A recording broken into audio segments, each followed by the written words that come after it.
One of the highlights of the 8th National Assembly in 2017 is the sheer number of investigations conducted by the Senate and the House of Representatives. Nigerians will not forget in a hurry the scandal involving the sacked secretary to the government of the Federation, Babachir Lawal, over corruption allegations. In 2017 alone, the Senate conducted 17 ongoing investigative hearings.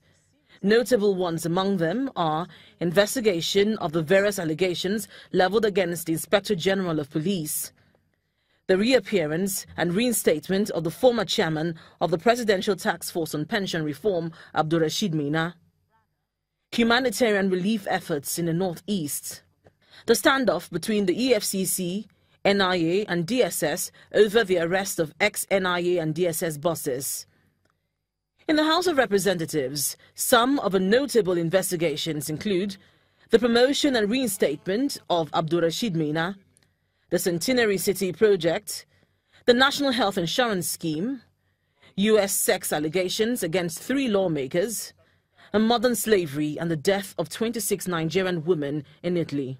This House has again marked itself out in the area of oversighting, investigation and, Section 88 and 89 of the Constitution empowers the National Assembly to conduct investigations and all of that. And we've taken that this House, the 8th Assembly, has taken that very seriously. It happened last year, 2015, and it has continued this year. But the executive director of an online parliamentary magazine maintains that these investigations carried out by the parliament would not have been necessary in the first place. Investigations are necessarily, they are okay, but the committee system needs to be re-evaluated to be sure that we do not need to do popularism. We do not need to ride on public sentiments, get citizens excited, or some money is missing somewhere, so we're investigating. Also, what happened to the committee in charge of that sector? Have they been doing their job? It raises questions, and if we want to be honest, perhaps, we should, this is a time to say, look, enough of all of this drama. Let committees do their job. In 2017, the Senate and the House of Representatives passed nearly 60 bills. Some of these economic bills include Secure Transactions in Movable Assets Bill, Credit Reporting Bill, Ports and Harbour Reform Bill, Nigeria Railway Bill, Commercial Agri-Credit Guarantee Scheme, and Independent Warehouse Regulatory Bill. The number of bills passed by the 8th Senate was 38.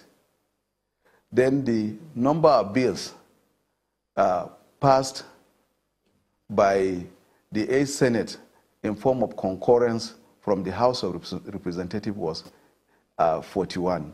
The body of laws that they've reviewed about 54 anachronistic laws that they reviewed, of course with the help of the development partners and private sector, to identify those laws that have outlived their usefulness, and then collapse them into 15 major economic reform bills.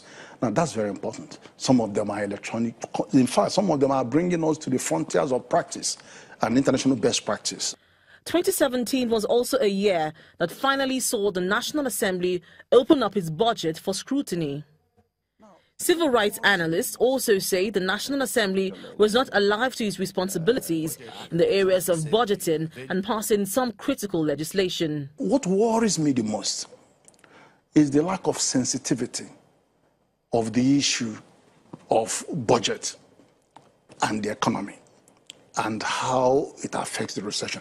I don't think the National Assembly sees it in that critical sense. In 2017, the legislature once again locked heads with the executive, and this worsened an already fragile relationship between the two arms of government. The Senate refused to confirm the nomination of Ibrahim Magu as the EFCC chairman. Till date, President Buhari has refused to name a new EFCC chairman, leaving Ibrahim Magu as the acting chairman. 2 different reports.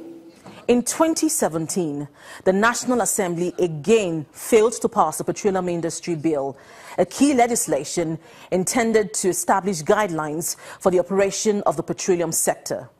Going into 2018, keen observers of Parliament want to see the National Assembly pass key legislations such as the PIB, conduct more electoral reforms ahead of the 2019 general elections, and also ensure that investigations they will conduct add value to the lives of Nigerians. Linda Akibi, Channels Television News.